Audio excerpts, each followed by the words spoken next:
उत्तर प्रदेश के मुख्यमंत्री योगी आदित्यनाथ ने रविवार को बिहार विधानसभा चुनाव के प्रचार अभियान के दौरान एनडीए प्रत्याशियों के समर्थन में जनसभा को संबोधित किया। उन्होंने कहा कि बिहार के मतदाताओं का उत्साह इस बात का संकेत है कि 14 नवंबर को जब ईवीएम खुलेगी तो बिहार की जनता जनार्दन फिर से निर्णय लेने वाली है कि एक बार फिर से एनडीए सरकार बने। योगी आदित्यनाथ ने विपक्ष पर तीखा हमला बोलते हुए कहा कि बिहार का गौरवशाली इतिहास रहा है, लेकिन जिन्होंने इस गौरवशाली अतीत को धनी बिहार के सामने पहचान का संकट खड़ा किया, वही इस राज्य के असली अपराधी हैं। जिन लोगों ने बिहार के नौजवानों के भविष्य पर सवाल खड़ा किया, वे आज चुनाव में बड़ी बड़ी घोषणाएं कर रहे हैं और जनता को लालच देने की कोशिश कर रहे हैं।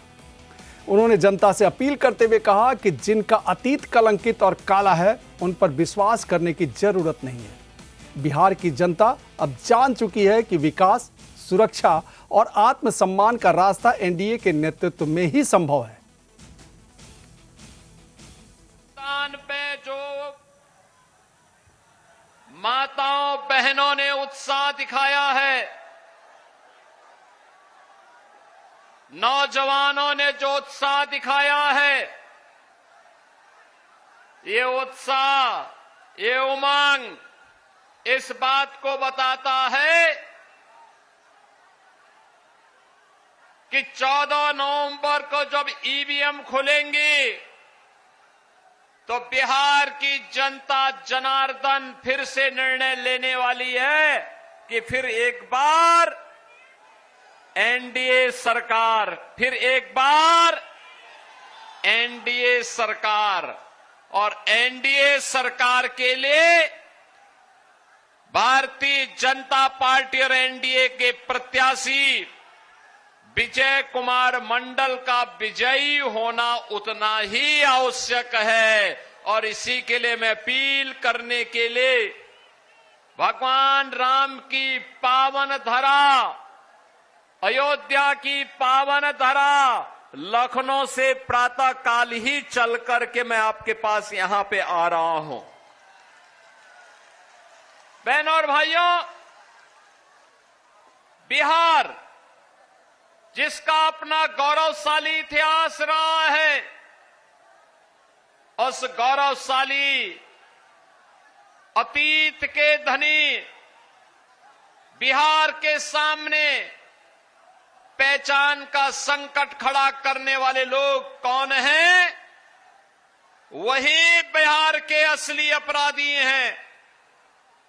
जिन लोगों ने बिहार के नौजवानों के सामने पहचान का संकट खड़ा किया, जिन लोगों के कारण बिहार अपनी पहचान के लिए मोहताज हुआ था, नौजवान के सामने, बिहार के नागरिक के सामने जिन्होंने पहचान का ये संकट खड़ा किया, बिहार में जंगल राज लाने का पाप किया था, वे लोग आज भी बड़ी बड़ी घोषणाएं करके आपके बीच में चुनाव में आ रहे हैं, आपको लालच देने का प्रयास कर रहे हैं, नौकरी के नाम पर बहकाने का प्रयास कर रहे हैं।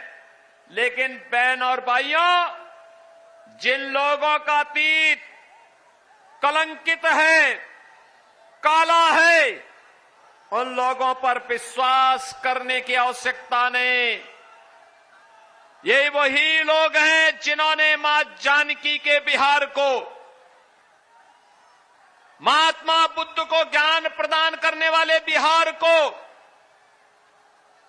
24वें तीर्थंकर भगवान महावीर को जन्म देने वाले बिहार को, देश के पहले राष्ट्रपति डॉक्टर राजेंद्र प्रसाद जी के बिहार को, लोकनायक जयप्रकाश नारायण के बिहार को, जननायक कर्पूरी ठाकुर के बिहार को, महान गणितज्ञ आर्यभट्ट के बिहार को, और बहन और भाइयों, आचार्य चाणक्य और चंद्रगुप्त मौर्य के बिहार को जिन लोगों ने पीछे के पायदान पर धकेला, वही लोग बड़ी बड़ी घोषणाएं कर रहे हैं। याद करिए, कांग्रेस और आरजेडी की सरकारों के समय जो बिहार कभी दुनिया को ज्ञान देता था, उस बिहार के सामने अपने लिए स्वयं भी साक्षर बनने का संकट आ खड़ा हो गया था। कौन वे लोग हैं अपराधी जिन लोगों ने बिहार की साक्षरता को सबसे निचले पायदान पर धकेला था? बहनों और भाइयों, 2005 में बिहार ने अंगड़ाई ली। नीतीश बाबू के नेतृत्व में एनडीए की सरकार बनी। एनडीए की सरकार बनने के बाद आज बिहार के अंदर हम देखते हैं, बिहार का नौजवान देश के अंदर सिविल सर्वेंट बनता है। आज बिहार का नौजवान आईएएस बनता है, आईपीएस बनता है।